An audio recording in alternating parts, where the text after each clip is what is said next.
Who did the Broncos add to their roster following minicamp? Welcome into your Denver Sports Daily for June 14th. Let's go.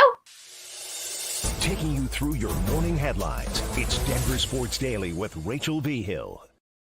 Sean Payton must not have liked what he saw because the Broncos did not wait long after mandatory minicamp to add to their roster Thursday. They decided to add inside linebacker Andre Smith, a 7-year veteran of 4 NFL teams, most recently the Atlanta Falcons. Jordan Schultz was the first to report the move. Smith spent the first 2 seasons of his career, 2018 and 2019, with the Carolina Panthers, sticking with them after being a 7th-round pick. He moved on to Buffalo, and Tennessee before joining Atlanta, where he played a career-high 112 defensive snaps, logging 19 total tackles and a forced fumble. Let me know how you feel about this move because they might not be happy at linebacker too much after what they saw.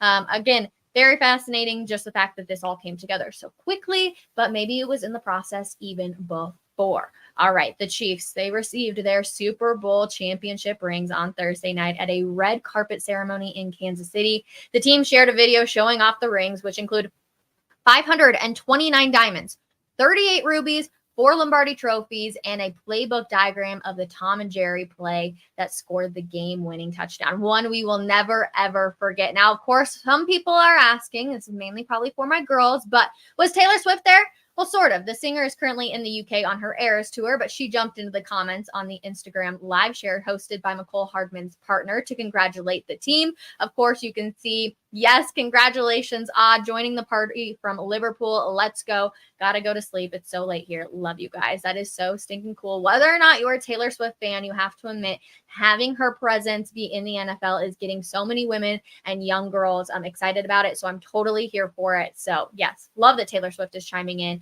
but also love that they got their rings. Can we actually go back to those rings real quick because they look so sick? It kills me to say that as a Broncos fan, but I feel like anytime you see championship rings, you just have to admire them. Seriously, these are so freaking cool. I'm just looking at some of the more details right now. I love the rubies. I think having the 4 Lombardis is awesome. Can we go to the play too? The Tom and Jerry play. There it is. You guys, that play was so crazy. And the fact that it, of course, opens up on the ring just looks so cool. So congratulations to all of the Chiefs. Again, kills me a little bit as a Broncos fan, obviously, but they're still really, really cool.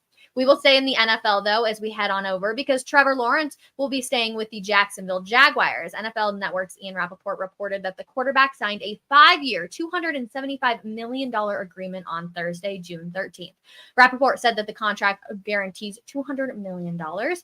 And after the team activated his rookie season 5th-year option before 2024, the move was expected. So this comes as not really a whole lot of surprise. The $200 million is definitely nice. Lawrence had to wonder if he would earn anything near the enormous deals given to young talents like Joe Burrow, who got 5 years, $275 million.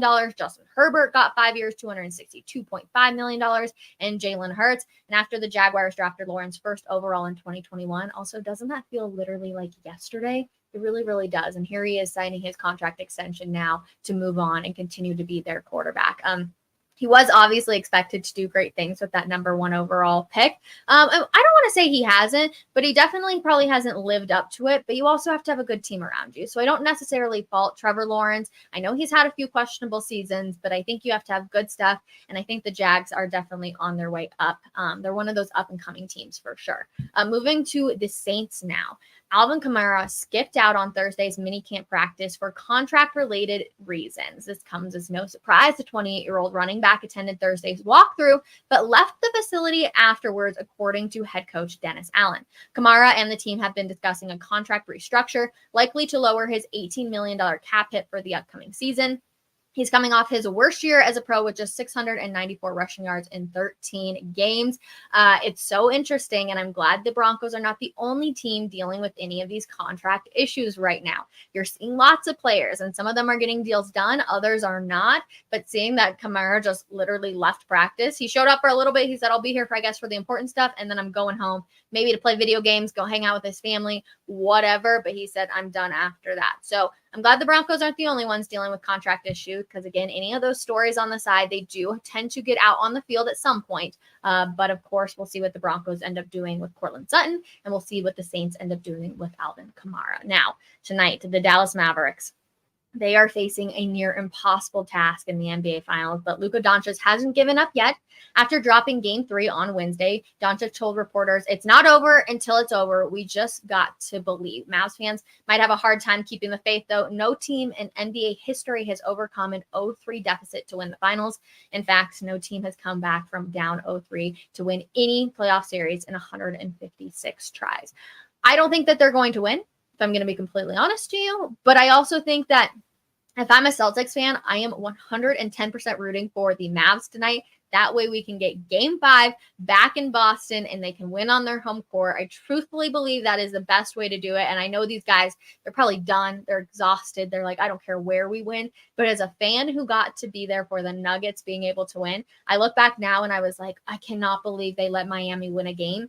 Was one of the best things that obviously could have happened, because then they won here in Denver. They got to celebrate with all of the fans in attendance. So I'm rooting for the Mavs tonight. I was rooting for them the whole time, if I'm going to be completely honest, but I don't think they can pull off a miracle and win the entire series, but I will root for them tonight for the fact that Boston can celebrate with their fans next week if they have a Game 5. So Game 4 is tonight in Dallas. Moving to the MLB, the Rockies. When the Colorado Rockies beat the Minnesota Timberwolves on Tuesday, manager Bud Black became the first person in Major League history to record at least 100 games as a pitcher and at least 500 games as a manager with two teams. As of Thursday, Black is 1,149 and 1,313 as a big league skipper, split between two clubs in the Padres and the Rockies. Black is 500 and 600 since being hired by Colorado ahead of the 2017 season.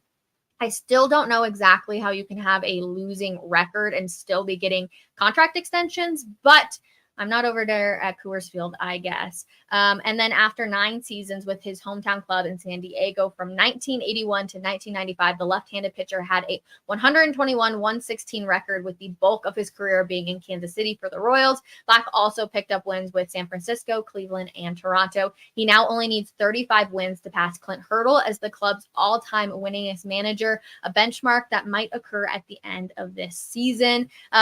Congratulations to Bud Black. It's kind of cool. I feel like it's one of those, you just have a whole number and you're like, oh, no one else has ever done this. Again, though, I still just don't understand how you can have a losing record and continue to still get contract extensions. That's what's frustrating to me as a Colorado sports fan. Bud Black has not won a lot of games here in Denver. And I guess I say that because he has won a lot of games, but that's because he's been here for so long, so that he has even more losses. I'll never understand what's going down there at Coors Field. And to be completely honest, until probably management or ownership changes, I don't know if we will ever see any sort of change, which is very, very frustrating, because I would love to see them, go on to possibly win a championship at some point. I just don't know if it's ever going to happen.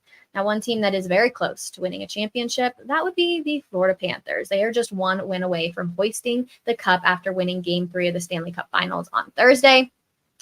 Alexander Barkov had 1 goal and 1 assist, while goaltender Sergio Brovsky notched 32 saves in a 4-3 victory. Oilers star Connor McDavid had 2 assists, but has yet to score a goal in the series. The Panthers lead the series 3-0 and can finish off the sweep on Saturday night in Edmonton. I was actually at a sushi restaurant last night watching the game, and it was honestly really fun. Of course, we watched Edmonton get down super early. Then they made a fight to try and come back. They're not able to pull it off. But I was like, finally, we're at least seeing some sort of good hockey. It feels like both the NBA Finals and the NHL Finals have been just so boring and not exciting, because they've been almost sweeps on both sides of things. And I'm like, come on, let us get some really good games. I know the NBA has been a little bit closer. I'm like, can we please get a good game when it comes to the NHL? This is supposed to be the time where we get the best hockey and best basketball, and it just feels like that's not the case this year. Last one for you on this Friday. The Arizona Coyotes will have a new name and a new look for their new era in Utah. This week, the team revealed its new team colors, which is rock black, salt white, and mountain blue. The franchise will use the name Utah Hockey Club for its inaugural season, and then the official team name is currently up for fan vote and will be chosen before the 2025-2026 season. So, hockey fans, you got a little bit more time to go in and vote for the new hockey name, but some of the names are very close to names we know here. I know the Mammoth and the Outlaws are both up for debate too right now. So we'll see if they end up choosing any of those. It's just a little too close to Colorado, if I'm being completely honest with you. Okay, I see some of your comments coming in. Thank you so much. Good morning. Has your sunburned shoulders turned into a tan yet? Yes, they have, in fact, turned into a tan. If you saw the In the Sports Office vlog, I try to post those every single time we have something here going on in the Mile High City. So for Broncos minicamp, I posted them. I was getting torched out there. Even though I was putting on sunscreen, I was still super burned, but it has officially turned into a tan. So thank goodness for that. Let's see some of the other ones. Happy Friday, Rachel. Happy Friday. Thank you so much for spending a little bit of time with me on this Friday. Get some better batters and call up some AAA pitcher prospects. Yeah, why not? There's just like no hope. It's just become a party place down there at Coors. And I know everybody's like, well, Rachel, like, why are you complaining? They're still making a lot of money. I'm one of those people, I'm like, I really want the product on the field to be good. Like, how cool would it be at some point to have the Rockies in the World Series? That would be so cool. I was really young when Rocktober was happening, so it's not like I really paid attention back then. Don't hate me because of my age, please and thank you. But I wish I would have like got to experience Rocktober. Like I hear everybody talking about it and how cool it was. I just never got into it. So I would love to see that. I would love for the Rockies to make a comeback, but you keep rehiring and re-signing the guy who has a losing record. I don't understand how that's going to possibly happen at any point. So, and trust me, I get it. Bud Black's a really nice guy. He's always been super gracious, gives good quotes, the whole entire shebang. From a media perspective, it's awesome. But also nobody wants to cover the Rockies because they stink and they're probably going to have another 100-game losing season. So it's just a frustrating thing all around. But you guys, that's going to do it for our Friday edition. Thank you so much for spending a little bit of time with me on your Friday. Make sure you come hang out with me for coffee break. I give you my 5, really 6 things that I noticed out going to every single Broncos minicamp, OTA practice, etc. Really, really good stuff. You're going to find out who's going to be center. You're going to find out what I actually think Courtland Sutton wants to do, if he wants to be with this team or if he doesn't want to be with the team. We're going to be talking running backs, quarterbacks, the whole shebang. So come hang out with me 12 p.m. And then we will see you guys back here on Monday at 10 a.m. for another episode of Denver Sports Daily.